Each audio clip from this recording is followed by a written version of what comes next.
જય શ્રી કૃષ્ણ, જય દ્વારકાધીશ મિત્રો. આજે આપણે અધ્યાય 16નો 21મો શ્લોક સમજીશું. ત્રિવિધમ નરકશ એદમ દ્વારમ નાસન્માત્મનઃ કામઃ ક્રોધસ્થાલોભ સ્તસમા દૈત્યતમ ત્યજેત. આ નરકના 3 દ્વાર છે: કામ, ક્રોધ અને લોભ. દરેક ક્ષાણા મનુષ્ય તેમનો ત્યાગ કરવો જોઈએ, કારણ કે તેમનાથી આત્માનું પતન થાય છે. અહીં આસુરી જીવનની શરૂઆતનું વર્ણન થયું છે. મનુષ્ય તેમની કામવાસના સંતોષવા પ્રત્યે પ્રયત્ન કરે છે, પણ જ્યારે તે તેમ ન કરી શકે ત્યારે ક્રોધ તથા લોભ ઉત્પન્ન થાય છે.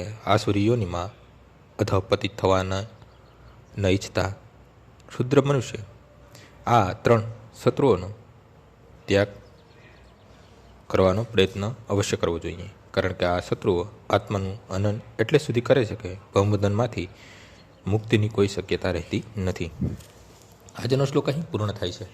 આવતીકાલે ફરીથી સવારે 6 વાગ્યે મળીશું. જય શ્રી કૃષ્ણ.